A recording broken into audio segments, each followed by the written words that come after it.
Bhagavad Gita second chapter సాంఖ్యయోగము. ఇక్కడ 41 శ్లోకాస్.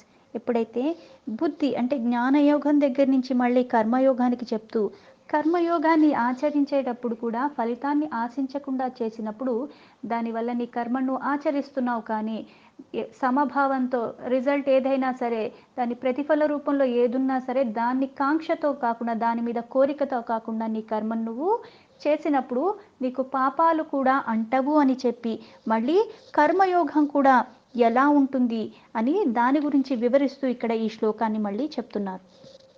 40 శ్లోక. నేహాభిక్రమ నాశో అస్తి ప్రత్యవాయో న విద్యతే స్వల్పమప్యస్య ధర్మస్య త్రాయతే మహతో భయాత్. నేహాభిక్రమ నాశోస్తే అంటే ఇక్కడ నా ఇహ అభిక్రమానసః అస్తి అంటే ఈ కర్మయోగంలో ఆ బీజం ఏదైతే ఉంటుందో ఆ బీజము ఆరంభ నాశనము. అంటే బీజం అంటే ఒక విత్తనము. ఆ విత్తనం వేస్తేనే మొలకొస్తుంది. ఆ మొలకకి తగ్గట్టుగా నేను మళ్ళీ నీళ్లు పోస్తూ ఉంటేనే అది మహావృక్షం అయ్యేది. ఆ వృక్షం అయిన తర్వాత ఫలాన్ని ఇస్తుందో, పువ్వుల్ని ఇస్తుందో ఇస్తుంది. బీజం అంటూ ఆ విత్తనం అంటూ వేస్తే అది వెయ్యకుండా అన్నీ కావాలంటే ఎక్కడి నుంచి వస్తాయి? మొదలంటూ మొదలు పెడితేనే ఏదన్నా కార్యం అన్నది జరుగుతుంది. అయితే ఈ కర్మయోగం అందు మొదలైన బీజం ఎలా ఉంటుందో అంటే ఆ మొదలు ఎలా పెడుతున్నావో దాన్ని ప్రతిఫల రూపంలోనే నీకు వస్తాయి.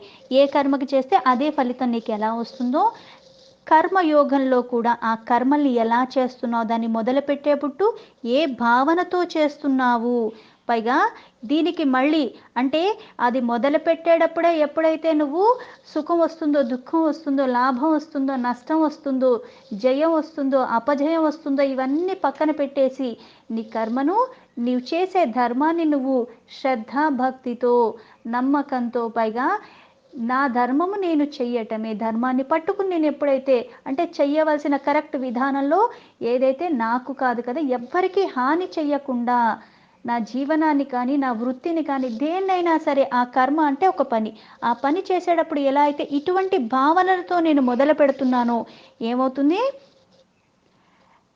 ప్రత్యవాయో న విద్యతే అంటే ఇట్లా ఉన్నదానికి విపరీత ఫలరూప దోషాలు కూడా ఉండవు. విపరీతం అంటే ఇప్పుడు ఒక కర్మ చేస్తే మనకు ఒక ఫలితం వస్తుంది. అయితే ఆ కర్మ చేసేటప్పుడు ఎప్పుడైతే నేను అన్ని సమభావనతో తీసుకుని వచ్చేది పరిణామ రూపంలో ఏదన్నా అవని, కానీ నేను చేసే పని సరిగ్గా చెయ్యాలి అన్న భావనతోనే నువ్వు చేస్తున్నావు. ఫలితాల మీద ఆశ లేకుండా నీకు చేసేటప్పుడు ఏమవుతుంది అంటే ఆ ఫలిత రూపంలో విపరీతాలు అన్నవి మంచి కావచ్చు, చెడు కావచ్చు, ఎలా ఉన్నా సరే అవి నీకు ఎక్కువగా ఉండవు. దోషాలు కూడా నీకు అంటవు. దోషాలు అంటకుండా ఉంటాయా నిజంగా ఏదన్నా కర్మ చేస్తే? అంటే ఈ కర్మయోగంలో దోషాలు అన్నవి ఎప్పుడు వస్తాయి? నాకు నిష్కామ భావంతో లేకపోతే సకామ భావంతో ఉన్న కర్మలు మళ్ళీ రెండని చెప్తారు.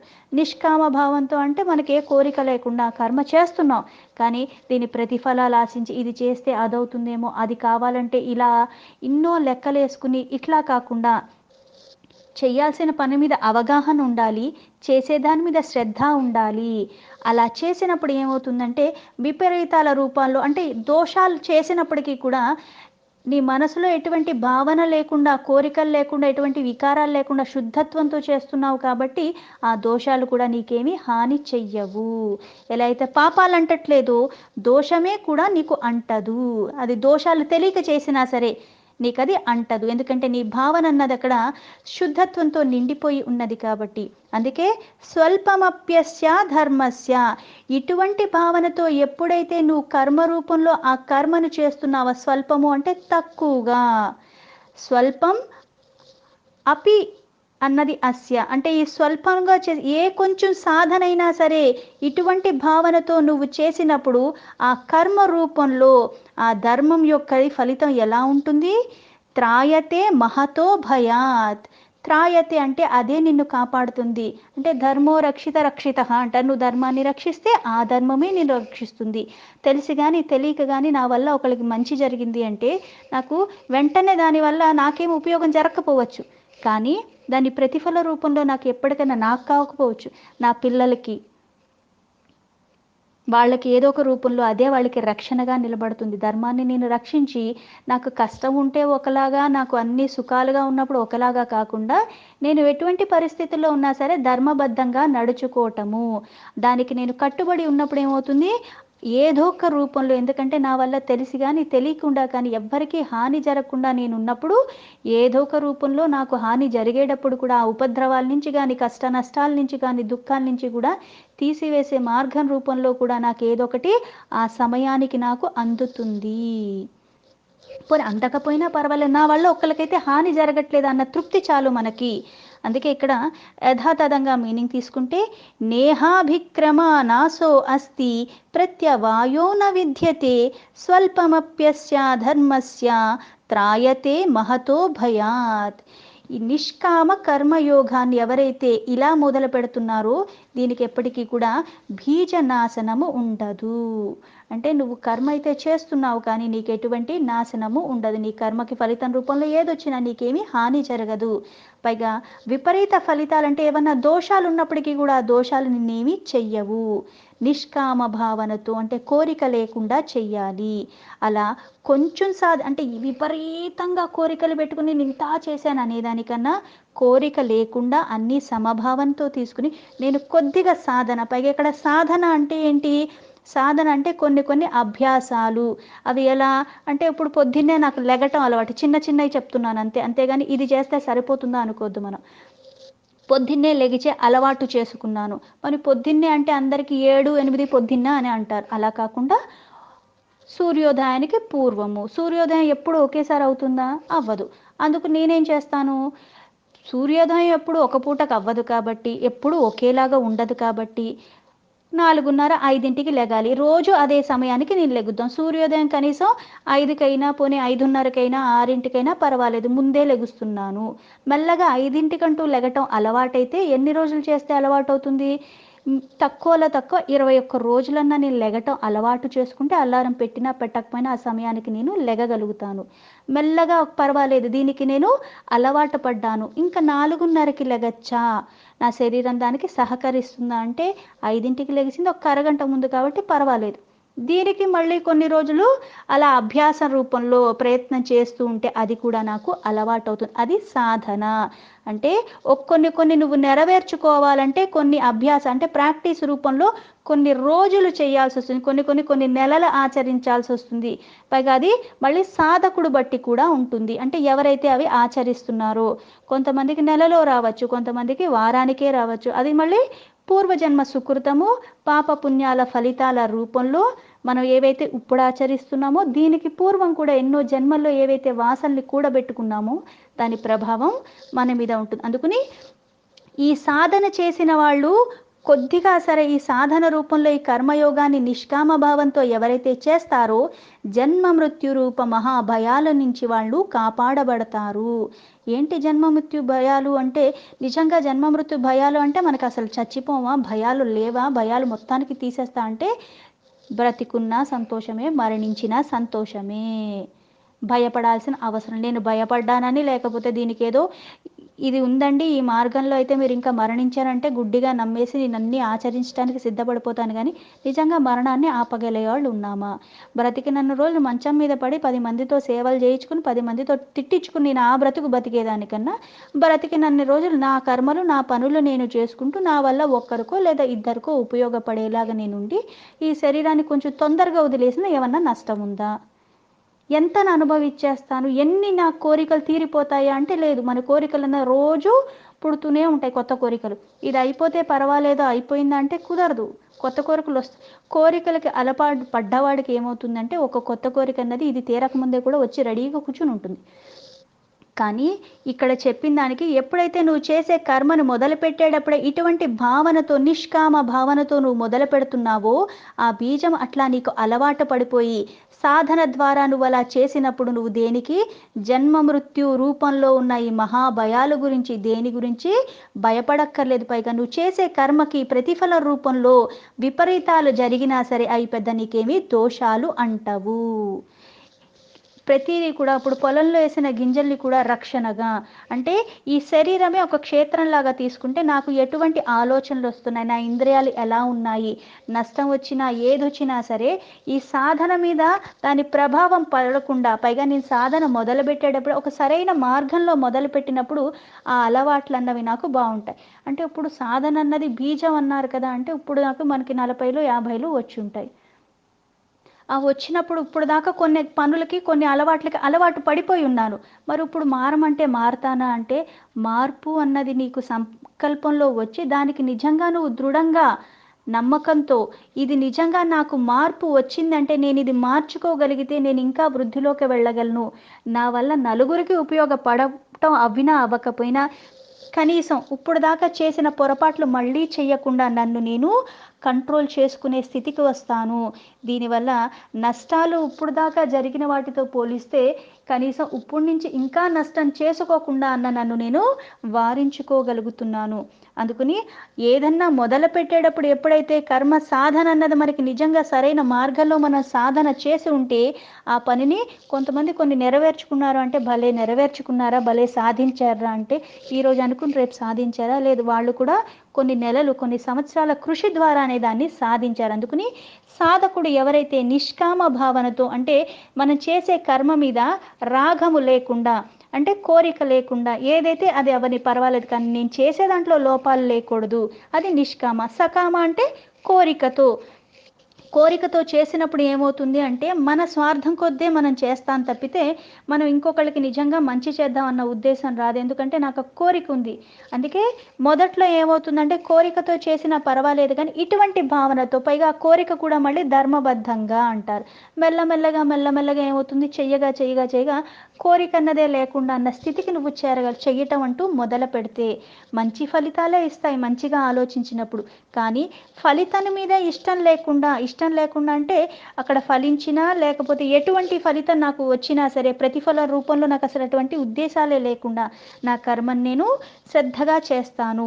ఇలా దేవ కానీ పితృ కానీ మనుష్యాది ఎటువంటి సేవలు చేసినా సరే ఇదే భావనతో చేస్తే నాకు తృప్తిగా ఉంటుంది. అసంతృప్తి అన్నది కలగదు. అసంతృప్తి కలగటం వల్ల ఏమవుతుందంటే సాధకుడికి హాని కలగచ్చు. ఎందుకు, సకామంతో చేస్తున్నా, కోరికతో చేస్తున్నాను కాబట్టి అసంతృప్తి కలుగుతుంది, దోషాలు కలుగుతాయి. ఎప్పుడైతే కోరిక లేకుండా నిస్వార్థంగా నువ్వు ఏదైతే చేస్తున్నావు, తపస్సు చేసినా, యజ్ఞం చేసినా, దానాలు చేసినా, చిన్నవి ఏదైనా వ్రతాల రూపంలో చేసిన ఏది ఆచరించినా సరే లోపాలు జరిగిన దాని ఫలితాల రూపంలో మనకేమీ హాని జరగదు. రోగ నివారణకి ఎలా అయితే ఔషధాలు తీసుకుంటూ ఉంటామో, రోగం తీరిపోయాక కూడా ఔషధం తీసుకుంటే ఏమవుతుంది, మళ్ళీ కొత్త జబ్బు తీసుకోదు. కొన్నిసార్లు మనం తీసుకున్న ఔషధం కూడా మన జబ్బుని తగ్గించడం కాకుండా పెరిగేలాగా కూడా చేస్తూ ఉంటాయి దాని ఫలితాలు. అలాగే ఒక కర్మ, ఒక పని నువ్వు చేసినప్పుడు సాధకుడు ఎప్పుడైతే అన్ని సమభావనతో తీసుకుంటాడో అప్పుడు ఏమవుతుంది, విపరీత పరిణామాలన్నవి మనకేమీ అంటవు. సాధకుడు అన్నవాడు పరమ పదమే నాకు అన్న ధ్యేయంగా పెట్టుకుంటేనే ఆ జన్మలో సంభవించే ఎటువంటి ఇలా హింసాది ఫల రూపాలంటే ఇవి అన్నీ ఎక్కడి నుంచి వస్తున్నాయి అంటే ఈ జన్మవో ముందు జన్మవో అవన్నీ కలిసే ఉంటాయి. అంటే కృత జన్మలో నేనైతే కర్మలు ఆచరించున్నానో దాని ఫలితాన్ని నేను అప్పుడంతా అనుభవించకపోతే ఇప్పుడు మళ్ళీ ఈ జన్మ తీసుకున్న దాన్ని నేను అనుభవించాలి. ఇహపరలోక సుఖాలు మనం అనుభవించాలి అన్నా సరే కర్మలు తగ్గుతూనే, అంటే పాపాలు పెరగాలి, మనం చేసిన పుణ్యాలు కూడా అంతకన్నా పెరిగితేనే. పాపాలే పెరుగుతూ ఉన్నప్పుడు ఏమవుతుంది, ఎన్ని జన్మలు ఎత్తినా సరే ఇంకా దిగజారినట్టుగా ఏదన్నా సంకల్పం వస్తుంది కానీ మళ్ళీ నేను సరిగ్గా దాన్ని ఆచరణలోకి తీసుకెళ్ళలేను, అక్కడతోనే ఆగిపోతుంటాయి. ఎందుకంటే పాపాలు పెరుగుతూ ఉన్నాయి కాబట్టి. పుణ్యకర్మలు చేసుకున్నప్పుడు ఉత్తమ లోకాలకి వెళ్ళే గతి నీకు ఎప్పుడు వస్తుంది అంటే ఈ పాపాలన్నవి తగ్గించుకుంటూ ఉంటావు. ఇప్పుడు వరకు చేసిని నేనే అనుభవించాలి, ఇక మీదట చెయ్యకుండా ఉండేలాగా చూసుకుంటేనే మళ్ళీ ఇవి నాకు సంతరించగలవు. పవిత్రంగా ఉన్నప్పుడు ఇవన్నీ అభ్యాసంతోనే ప్రభావాలు చూపిస్తూ ఉంటాయి. అభ్యాసంతో అంటే నిత్యము కొన్ని, అందుకే చెయ్యమంటారు. సాధించుకోవాలంటే కొంచెం కృషి కావాలి. గాల్లో దీపం పెడితే ఏమవుతుంది, ఏమీ కాదు. నేను చెయ్యాల్సిన పని చెయ్యాల్సిన సమయంలో చెయ్యాల్సిన వయసులోనే చెయ్యాలి. అన్నీ అయిపోయాక ఇప్పుడు చేస్తానంటే ఆ శక్తి నాకు శారీరకంగా కూడా ఉండకపోవచ్చు. అందుకని జ్ఞాన కర్మ యోగాల గురించి చెప్తూ ఇవి ఐశ్వర్యాలు సంపదల చుట్టూ మనం తిరుగుతూ ఉంటే ఏమవుతుంది, లౌకికమైన విషయాల గురించే తిరుగుతూ ఉంటే అంతరంగము మనం చేసే కర్మ బాగానే చేస్తున్నాం అని అనుకోవచ్చు, కానీ అంతరంగంలో ఎప్పుడైతే మలినాలు ఉంటాయో అది శుభ్రంగా ఉండదో అప్పుడు ఏమవుతుంది, కల్మషాలతో కూడుకున్నట్టే అవుతుంది. అంతరంగం శుభ్రంగా ఉండి ఇటువంటి ఏవి భావన లేకుండా నిష్కామ భావంతో మన జీవన విధానాన్ని మార్చుకున్నప్పుడు జ్ఞానంగా సంపదని పెంచుకోవటము, వస్తువుల రూపంలో కాదు, మనుషుల రూపంలో కాదు.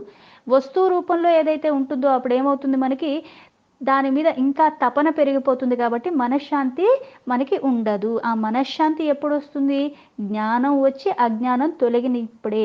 పైగా ఇవి కర్మల ద్వారానే ఆచరిస్తూ ఉంటేనే అవి మనకి అర్థమవుతూ ఉంటాయి, అనుభవంలోకి వస్తాయి.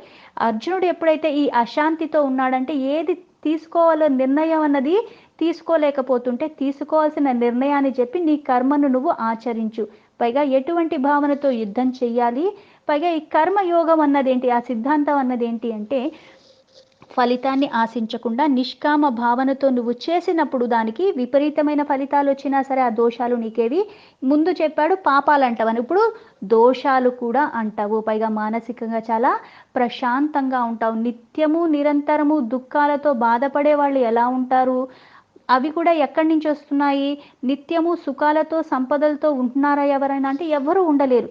కానీ మనస్సులో ఎప్పుడైతే సుఖంగా ఉండాలి అంటే సమభావంతో అన్నీ తీసుకున్నప్పుడు నువ్వు మానసికంగా సుఖంగా ఉంటావు. నాకు అంగబలం ఉంది అంటే శారీరకంగా బలంగా ఉన్నాను, నా దగ్గర బోల్డ్ డబ్బులు ఉన్నాయంటే వాళ్ళందరూ నిజంగా సుఖంగా ఉన్నారా, లేదు. డబ్బు పెరిగే కొద్దీ కూడా ఇంకా భయాలు పెరిగిపోతూ ఉంటాయి. ఎందుకు, దీన్ని కాపాడుకోవాలి, మళ్ళీ నా దగ్గర ఇంత ఉందని మళ్ళీ నా మీద ఎవరో శత్రుత్వం పెట్టుకుని మళ్ళీ ఇది తేలిగ్గా తీసుకుంటే వాళ్ళ పని అయిపోతుందని ఇటువంటి వాళ్ళు చుట్టూ కూడా ఉంటూ ఉంటారు. అందుకని అవి ఇంకా సుఖాన్ని మనకి దూరం చేస్తుంటాయి. కానీ మానసికంగా ఎవరైతే సుఖంగా ఆనందంగా ఉంటారో వాళ్ళెప్పుడు మనసు ప్రశాంతంగా ఉంటుంది. కాబట్టి వాళ్ళు చేసే కర్మలు కూడా ఇలా నిష్కామ భావంతో అప్పుడు చేస్తే ఇంకా ఉన్నతమైన ఫలితం వస్తుంది. పాపాలు ఎలాగో అంటవు, పైగా దాని ప్రతిఫల రూపంలో కూడా నీకేమి విపరీతాలు ఆ పరిణామాల రూపంలో నీకేవి అంటవు. సంపూర్ణ సాధన అన్నది అంటే చేశానన్న పేరుకి చెయ్యటం వేరు, నేను ఒకటి సాధించాలి అంటే ఆ సాధన అభ్యాస చేసే ప్రయత్నాల్లో కూడా ఎక్కడ లోపాలు లేకుండా అవకాశం ఉన్నంతలో తప్పకుండా ఉద్ధరింపబడే విధంగా నేను ఎప్పుడు చేసినప్పుడు, యజ్ఞం చేసిన, దానం చేసిన, తపస్సు చేసిన, తీర్థయాత్రలు కానీ వ్రతాలు కానీ ఉపవాసాలు కానీ ఏది చేసినా సరే మనకి ఈ సంసారంలో ఉద్ధరింపబడతాము. ఇవేవి చెయ్యకపోయినా సరే ఎప్పుడైతే నాకు ఆ సమభావనతో తీసుకునే అలవాటు ఉన్నదో, కొద్దిగా సాధన చేసినా సరే అంటే ఇంత దీర్ఘకాలం చెయ్యకుండా సమభావనతో తీసుకుని కొద్దిగా నేను సాధన చేసుకుంటూ వెళ్ళిపోయినా నేను రక్షించబడతాను, అందులో ఎటువంటి సందేహం లేదు. కానీ ఎంతకాలం పడుతుంది అన్నది కూడా ఇటువంటి భావన రావటానికే సమయం పడుతుంది. ఈరోజు అనుకుంటే రేపు రాదు, ఎందుకంటే కొన్ని జన్మల నుంచి ఉన్న వాసనలు నేను పోగొట్టుకోవాలి, పోగొట్టుకున్నప్పుడే పరమాత్మ సన్నిధికి నేను చేరగలను. ఆ చేరినా సరే నేను సంపూర్ణంగా ఆయనకి శరణాగతి చేసినప్పుడే, ఇక్కడ సంపూర్ణంగా శరణాగతి చేసిన తర్వాత కూడా మళ్ళీ వచ్చిన అనుమానాల్ని వ్యక్తపరిచి అవన్నీ మళ్ళీ మెల్లమెల్లగా ఎప్పుడైతే ఆ పరమాత్మ తీరుస్తూ ఉన్నాడో, జ్ఞానాన్ని బోధిస్తూ ఉన్నా, బోధించేవాళ్ళు చాలామంది ఉంటారు కానీ అర్థమైనట్టే ఉంటాయి, కానీ మళ్ళీ అవి మనం జాగ్రత్తగా పట్టుకోలేము. అందుకే ఈ శాశ్వతమైన జనన మరణాలు అన్నవి ఎప్పుడూ ఉంటూనే ఉంటాయి. కానీ ఆ చక్రాల నుంచి తప్పించుకుని అతీతంగా సచ్చిదానంద ఘనబ్రహ్మ ప్రాప్తిని పొందేది ఎవరు అంటే ఈ భయాలన్నీ తొలగించబడినప్పుడే. ఎప్పుడు తొలగిపోతాయి, నీ కర్మల్ని ఎప్పుడైతే నువ్వు నిష్కామ భావంతో, అంటే కర్మయోగం యొక్క మహత్వం గురించి చెప్పి పైగా దాన్ని ఆచరించే విధానాలు అంటే ఏ భావనతో చేయాలో చెప్పారు, మళ్ళీ ఆచరించే విధానాల్లో కూడా మళ్ళీ తేడాలు ఉన్నాయి.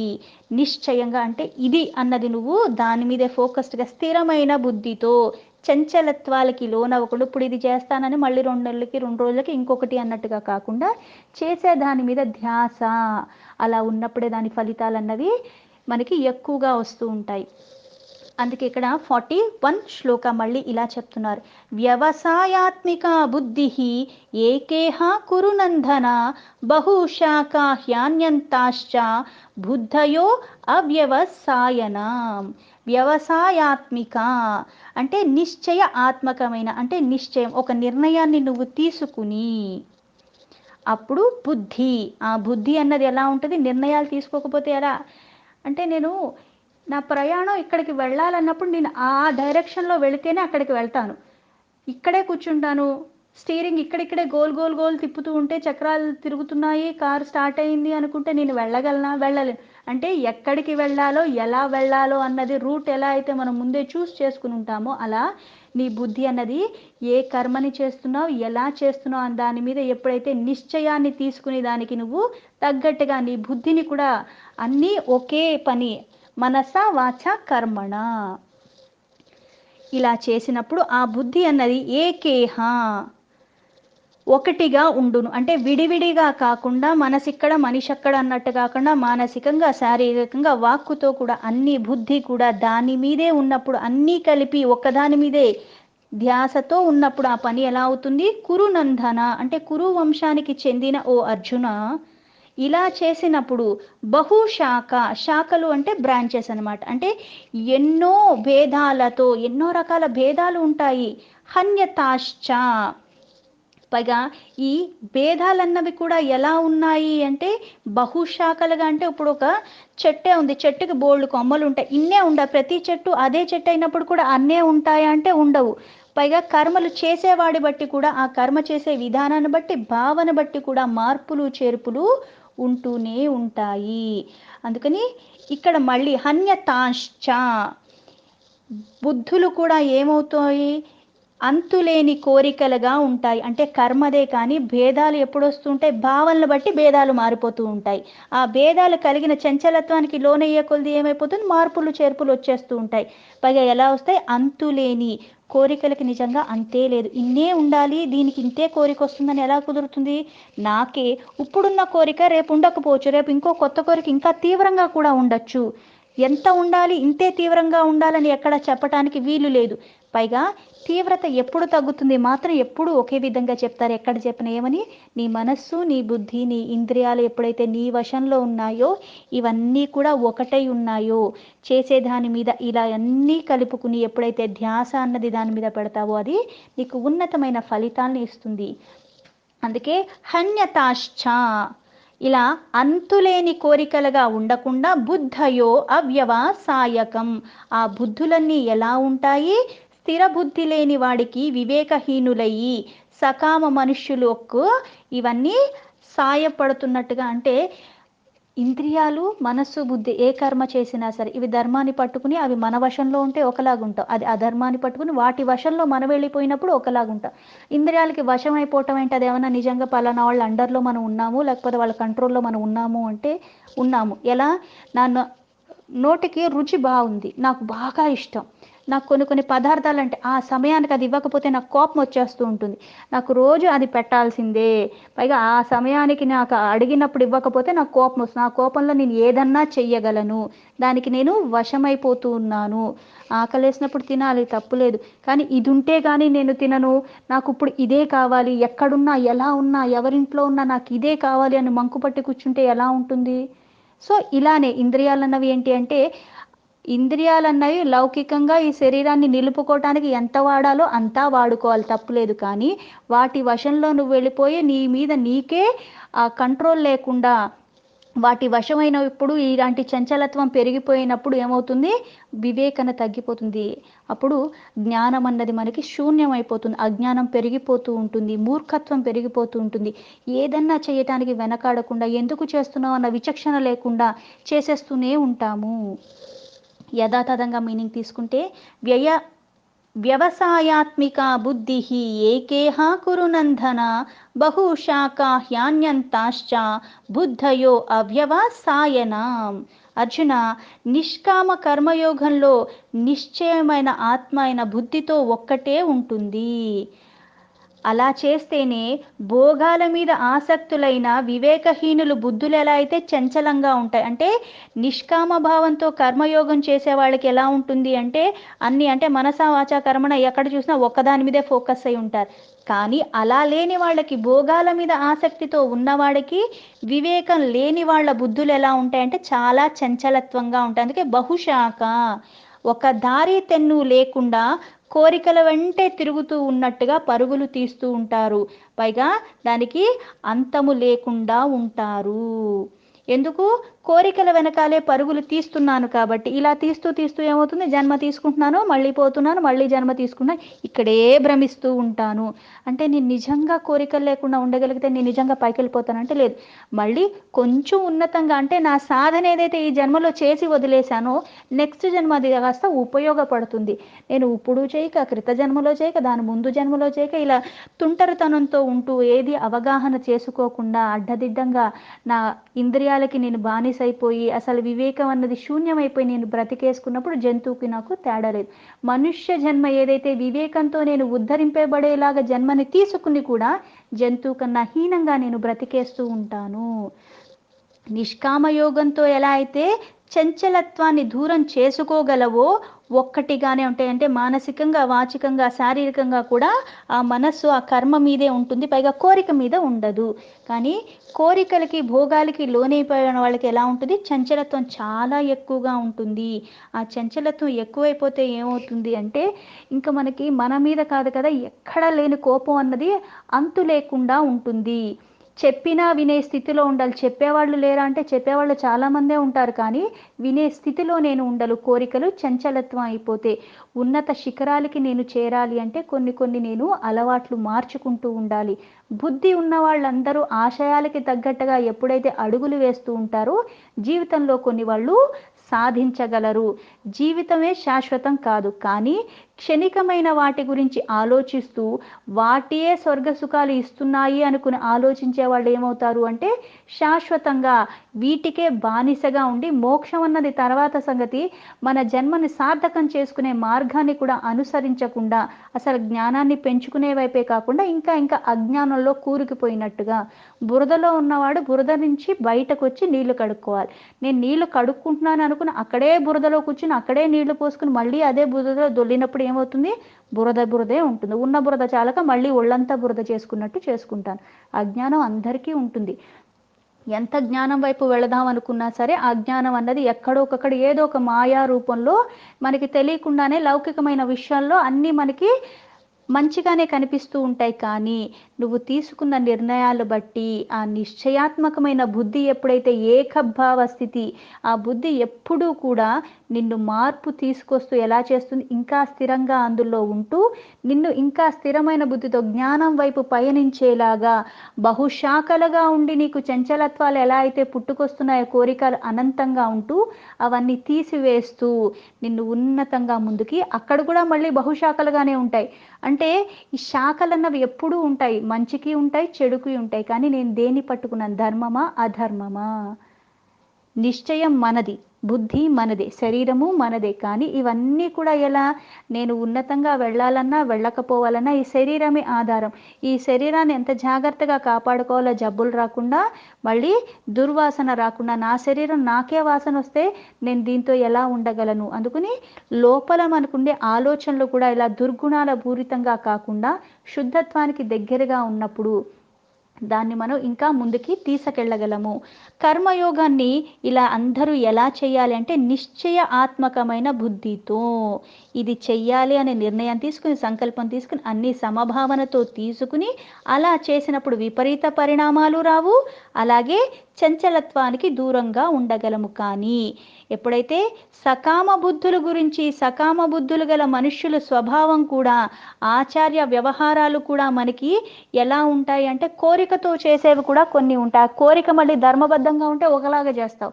ఆ కోరిక అన్నది పరమాత్మ సన్నిధికి చేరాలన్న కోరిక నాకు ఉన్నప్పుడు నేను చేసే కర్మలు ఒకలాగా ఉంటాయి.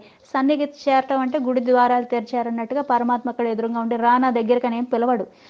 ఆత్మరూపంలో ప్రతి జీవి యందు పరమాత్మ ఉన్నాడని చెప్పి సర్వము వ్యాపించి ఉన్నాడని చెప్పినప్పుడు ఎక్కడ చూసినా పరమాత్మే ఉన్నాడు. అది నేను చూసే స్థితిలో లేను. ఎందుకంటే నాలో అజ్ఞానం ఉన్నది కాబట్టి నాకు మామూలుగానే కళ్ళే కనపడవు. కళ్ళజోడు ఉంటేనే అది కూడా కొద్దిగా కనపడతాయి. మళ్ళీ దూరంగా ఉంటే నాకు అది కూడా కనపడతాయి. నేను చూసే చూపు కూడా నాకు కొంచెం దూరంలో ఉంటే కనపడగలవు. అంతకన్నా ఎక్కువ దూరంలో ఉంటే అక్కడ ఏముందో కూడా, అది మనిషో చెట్టో ఏంటో కూడా నాకు తెలీదు. లౌకికంగా చూసుకుంటే ఇంకా పరమార్థ విషయంలో చెప్పక్కర్లేదు. మనం ఎదురుగా వచ్చి పరమాత్మ నుంచున్నా సరే అది పరమాత్మను అర్థం చేసుకునేంత జ్ఞానం కూడా మనకి లేదు. బుద్ధి. అందుకని ఫస్ట్ మనం ఇంద్రియాల్ని నిగ్రహణ చేసుకోవాలి. నిష్కామ భావంతో అన్ని సమభావనతో తీసుకోవటం నేర్చుకుంటేనే ఏ కర్మ చేసినా సరే ప్రతిఫలాలు ఎలా వచ్చినా పర్వాలేదు, కానీ ఇప్పుడు దాకా చేసిన పాపాలైతే నశించుకోలేను, కానీ కొత్త పాపాలు చెయ్యకుండా ఇంకా నేను వృద్ధిలోకి వెళ్ళటానికి మెల్లమెల్లగా ఒకటి నాకు ఆధారం దొరికినట్టు అవుతుంది. దీంతో భగవద్గీత సెకండ్ చాప్టర్ సాంఖ్యయోగంలో 40, 41 శ్లోకాలు సంపూర్ణం.